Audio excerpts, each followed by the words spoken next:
Біздің Александр Сергеевич Пушкин атындағы Шығыс Қазақстан облыстық кітапханасы үшін биылғы жыл ерекше, мерейтойлы жыл. Бізге 120 жыл толып отыр. Осы атаулы дата екі маңызды мерейтойлық оқиғамен Қазақстан Республикасы тәуелсіздігі және тәуелсіз мемлекеттер достастығының 25 жылдығымен сәйкес келіп отыр. Бүгінде біздің кітапхана Қазақстанның үздік өңірлік кітапханаларының бірі болып табылады. Ол отандық қана емес, сонымен қатар шетелдік кітапхана қоғамдастығына танымал. Ал осыдан 120 жыл бұрын Өскеменде кітапхана читальня ашу бастамасымен басталған. Кітапхана халыққа білім беру жөніндегі қамқорлық қоғамының бастамасымен құрылды. Оның құрамына Костюрин, Михаэлис, Федоров, Висиниус сияқты алдыңғы қатарлы қалалықтар мен саяси жер аударылғандар кірді. Олардың кітаптары кітапхананың алғашқы кітап қордың негізін қалады. Ал кітапхананың салтанатты ашылуы 1896 жылдың 20 наурызы оның туған күні болып табылады.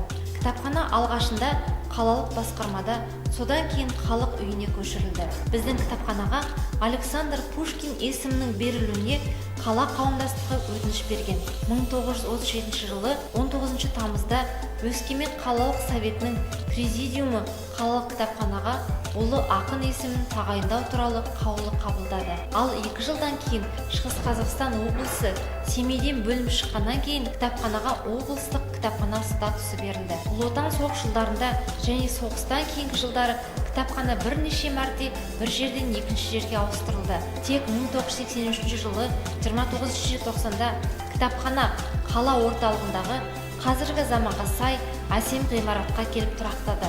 Күні бүгінге дейін өз оқырмандарына қызмет көрсетуде. Соңғы 25 жыл ішінде Пушкин атындағы кітапхана 30-дан астам жобаны жүзеге асырды. Бұл жобалар кітапхана саласы бойынша елімізде инновация болып табылды. Осы жобалардың арқасында кітапхананың ақпараттық әлеуеті кеңейіп, қызметтері бүкіл облыс халқына қолжетімді болды. Бүгінгі күні біздің кітапхана бұл енді ақпарат орталығы деп айтайық. Ақпарат орталығы болғандықтан біздің қазір оқырман ақпаратты, кітапты алуға мүмкіндігі бар.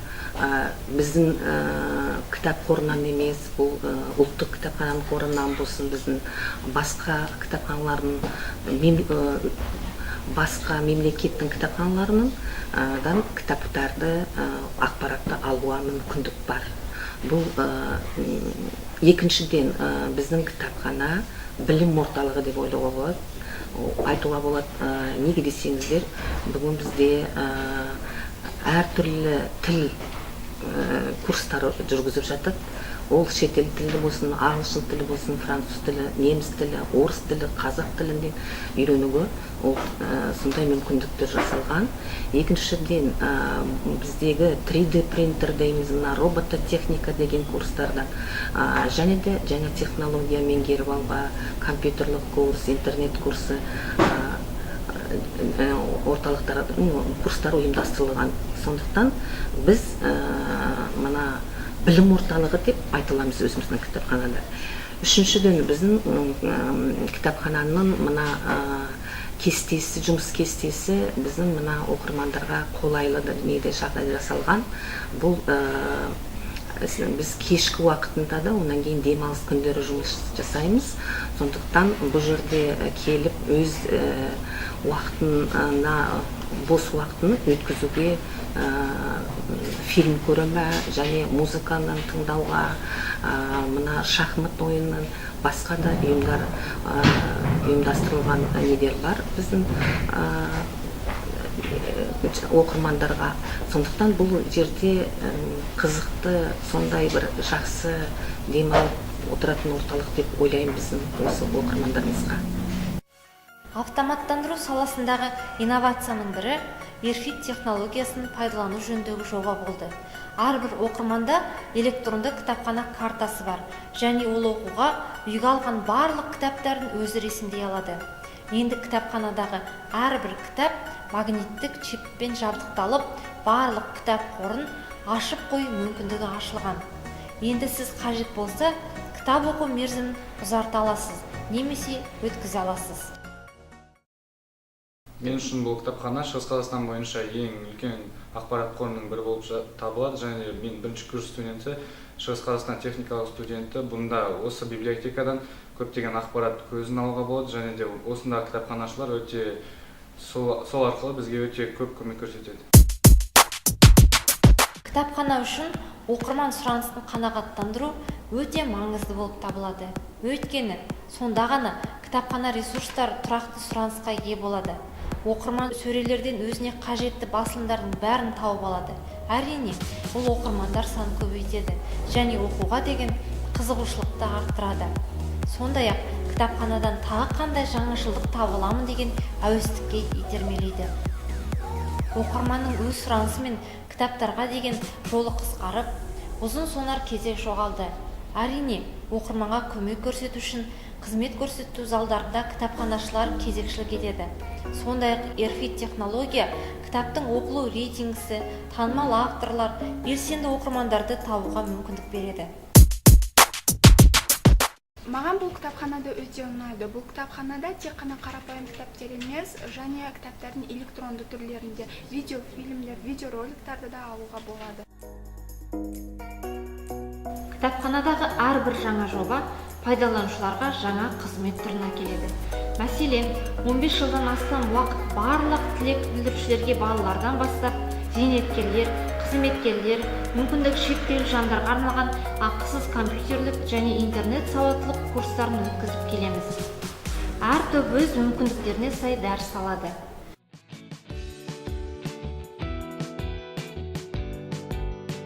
Интернет және ақпараттық технологиялар дәстүрлі кітапхана қызметтеріне жаңа сапа берді.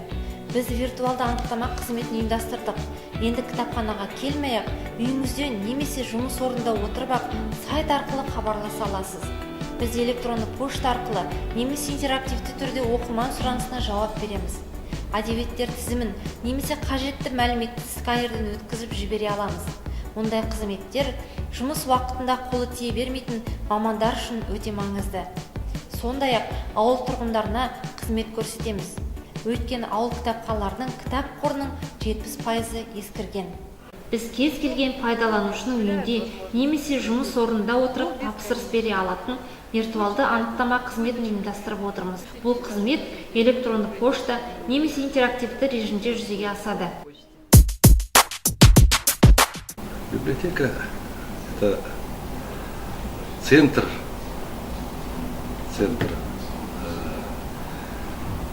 информации, центр идеологии, центр познаний, для того, чтобы, значит, люди... Это библиотека спокон веков, со времен советской власти, она служила именно для искоренения безграмотности. 120 лет – это, конечно, большой срок. Это, я считаю, что библиотека, областная библиотека достойна вот все этапы жизни, значит, она достойно провела,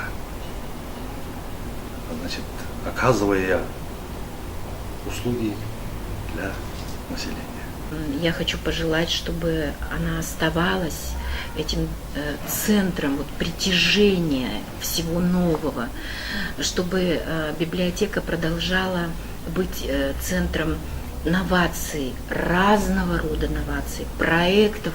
Здесь огромное количество проектов. Здесь сколько людей казахский язык выучили, сколько людей здесь английский язык выучили, да? И чтобы вот это все продолжалось, чтобы это пульсировало, вот эти идеи, чтобы они появлялись все время новые, приходили новые люди с новыми идеями. И самое главное, чтобы этих людей слышали, поддерживали, и эти идеи осуществлялись. Библиотека для меня это раскрытие возможностей, талантов, всевозможных молодежных инициатив, открывает путь литературе. Просто я была ученицей, я была студенткой, я была аспиранткой, и для меня библиотека имени Пушкина была самым настоящим источником получения всей необходимой информации. И оглядываясь назад, думаю, что действительно 120 лет, с одной стороны, это очень много, а с другой стороны, еще впереди сколько, несмотря на то, что существует интернет, и современная молодежь черпает очень много информации именно из интернет-источников, но я думаю, что вот взять книгу, именно такой источник получения знаний информации, она никуда не уйдет. Бұрын кітапхана заңгерінің қызметін тек жергілікті тұрғындар ғана пайдалана алатын. Міне, 2 жыл көлемінде заңгер онлайн кеңестер беруде. Енді Skype арқылы қашықтықтан заңгер кеңестерін алу мүмкіндігі бар. Әсіресе ауыл тұрғындары мен мүмкіндігі шектеулі жандар үшін бұл өте тиімді. Это очень удобно.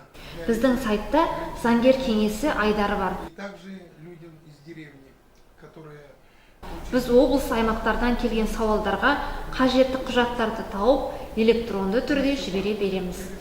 библиотеки районные. Кітапхана инновацияларына жергілікті билік және халықаралық қорлар гранттық қолдау көрсетіп отырады. Бұған бір мысал, Біріккен ұлттар ұйымы даму бағдарламасы мен әріптестікте ауыл онлайн орталықтары атты серіктестік жоба ұйымдастырылған. Наше сотрудничество с программой Біріккен ұлттар ұйымының даму бағдарламасы көмегімен кітапханада кедергісіз кітапхана жобасы іске асты. Этот проект позволил подключить к интернет 32 сельские библиотеки, оснастить их техническим оборудованием, обучить. И благодаря проекту «Сельские онлайн-центры» жители сельских регионов стали получать такие же услуги, как и горожане. Ауыл онлайн орталықтары атты жобаның арқасында 32 ауылдық кітапхана компьютер мен интернетке қол жеткізді. Осы кітапхананың құрылғанына 120 жыл болды. Осы үлкен мерейтойларыңыз қайырлы құтты болсын. Есть расхожая фраза «книга – источник знаний», «библиотека – источник знаний всей области», и полагаю, что вот в ее современных масштабах, согласно ее уровню, это источник знаний всей республики. Поэтому на книгах этой библиотеки еще с советских времен, естественно, воспиталось и формировалось сознание и культура очень многих поколений. Поэтому есть основания поздравить библиотеку с этой славной датой 120-летия. Поздравляю библиотеку Пушкина со 120-летием. Желаю вам хороших читателей, процветания, успехов, всего самого лучшего. Пушкин атындағы облыстық кітапхана Шығыс Қазақстанның жазбаша мәдени мұрасына да аялап сақтайды. К 170-летнему юбилею Абая Кунанбаева мы создали электронную библиотеку «Наш Абай», в которую вошли произведения Абая Кунанбаева, изданные, начиная с самой первой его книги в 1909 году, вышедшей в Петербурге, и заканчивая современными изданиями. Кроме того, в ней можно найти в цифровом формате произведения абаеведов, научные монографии и статьи из периодических изданий. Наш проект по созданию цифровой библиотеки является уникальным и является примером корпоративного взаимодействия библиотек и других учреждений культуры. Кітапхана қызметінде оқырмандар сұранысын қанағаттандыру ең басты назарда. Оқырмандар сұранысын дұрыс қанағаттаған кезде ғана біздің ресурстар сұраныста қолданыста болады. Ал кітапхана қоры жабық кезінде оқырмандарға кітапханашы не әкеп берсе, соны ғана қанағат тұтатын. Бүгінгі күні біздің кітап қорымыз ашық. Оқырман кез келген уақытта өзі қалаған сөрешіне барып, кітаптарды қопарып, өзіне қажетті кітапты тауып алуға болады. Сонымен қатар, сол кітаптың қасында тұрған тағы да бір қызықты кітапты тауып алу мүмкіндігі бар. Бұл дегеніміз оқырманның оқу көкжиегін кеңейтіп, олардың кітапқа деген қызығушылығын арттыра түседі. Яғни оқырман өзі деген кітаптың қасында тағы да бір кереметтей кітапты тауып алу мүмкіндігі бар екенін біледі дағы қызыға келіп біздің кітап сөрелеріне жақындап өзіне қажетті кітапты аударыстырып тауып алу мүмкіндігі өте зор. Кітапхана оң қолынан өнер тамған шебер жандарды да ұмытпайды. Тоқма тоқу, сурет салу, саз балшықтан мүсіндеу сияқты тағы басқа үйірмелер оқырмандарға шеберлер мектебінде ұсынылған. Онда шебер Виктор Александрович Сачков оқырмандармен жұмыс істейді. Онда біз мұғалімдерге, әлеуметтік қызметкерлер мен балабақша тәрбиешілеріне семинарлар өткіземіз.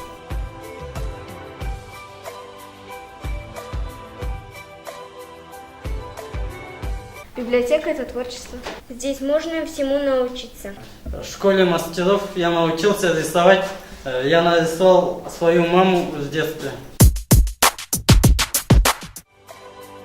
Бүгінде Пушкин кітапханасы ерекше мұқтаж жандарға жағдай жасап, кедергісіз кітапхана атты жаңа жобаны жүзеге асыруда. Арнайы қызметтер залы ашылды. Онда көзі нашар көретін адамдар оқу машинасын пайдаланып, бейне үлкейткіштер арқылы кітап, газет, журналдар оқи алады. Кітапхана аудио кітаптар, музыкалық басылымдарды сатып алуда.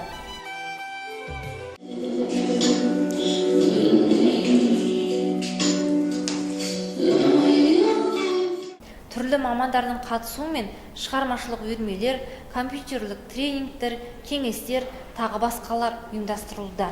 Благодаря библиотеке мне открылось столько возможностей. Меня взяли на работу. Теперь здесь, благодаря вам, я буду преподавать вязание, рукоделие для детей, может быть, для взрослых. Общение, все возможности, компьютеры, книги. Это необычная библиотека. Здесь очень много клубов по интересам. То есть нет такого стандарта, что сюда приходишь и просто читаешь.